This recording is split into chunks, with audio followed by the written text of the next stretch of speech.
The neighborhood looked peaceful, but something rotten kept happening to my mailbox every single week. Bills vanished quietly, packages disappeared faster, and polite complaints dissolved into dead-end silence. Every missing envelope tightened something in my chest, like the street itself was watching me. That was when I noticed her, the HOA president, lingering nearby far too often. She smiled constantly, clipboard tucked under her arm, eyes flicking toward my mailbox. At first I told myself I was paranoid, stressed, overreacting to small inconveniences. Then another tax notice vanished, followed by a certified letter that never arrived. Suspicion stopped being a feeling and became a pattern I couldn't ignore. I installed a small camera, hidden carefully, pointed directly at the mailbox. I didn't want drama, wanted proof and peace. The very next morning, motion alerts pinged while I was still drinking coffee. My hands shook as I opened the footage. There she was, unlocking my mailbox with confidence, not hesitation.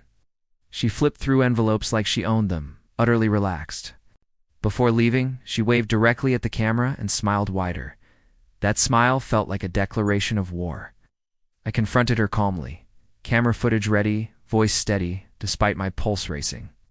She laughed, citing HOA bylaws, security concerns, and authority she absolutely didn't have. She implied compliance was easier than resistance, then walked away. Neighbors avoided eye contact as if nothing had happened. I emailed the HOA board with evidence, timestamps, and clear explanations. Days passed, then weeks, without a single response. Meanwhile, my mail kept vanishing, almost provocatively. It felt intentional now, like punishment. I filed reports, documented everything, and warned her once more in writing. She responded publicly, accusing me of harassment and rule violations. Online forums lit up with gossip, half-truths, and subtle threats. The pressure mounted, heavy and isolating. I reinforced my mailbox, adding visible warnings and security notices. I hoped visibility would deter her and protect me legally. Instead, she mocked the changes during an HOA meeting. Laughter followed, uneasy and forced. One quiet morning, sirens shattered the suburban calm. Ambulance screamed to a stop outside her immaculate home. Curtains twitched, doors cracked open, whispers traveled faster than facts. My phone exploded with messages asking what I'd done. Rumors claimed she'd been injured tampering with my mailbox. Others said I'd set a trap intentionally. Fear settled in my stomach like cold lead.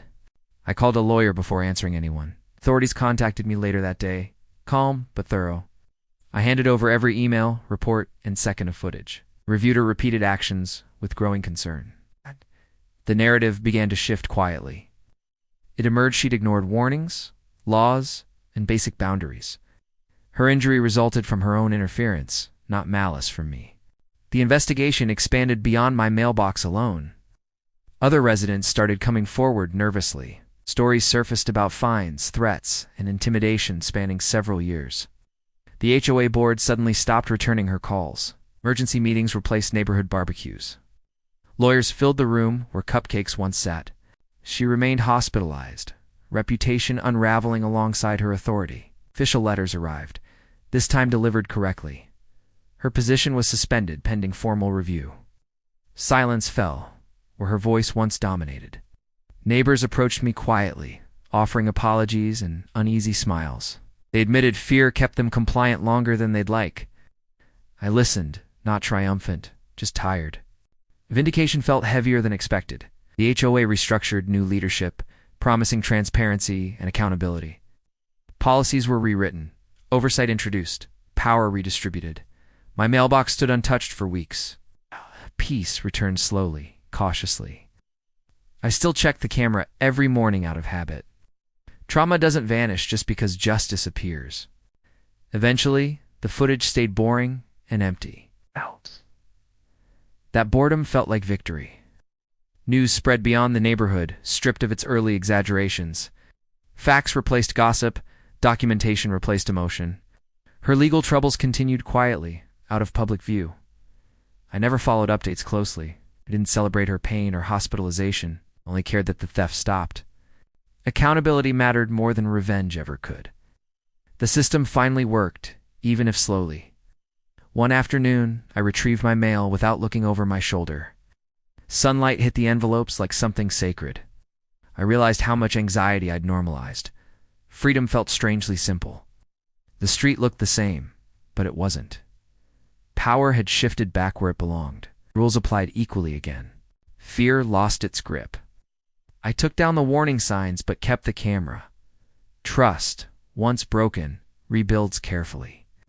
Still, hope returned to the block. Conversations sounded lighter, more honest. What started as stolen mail exposed something far larger.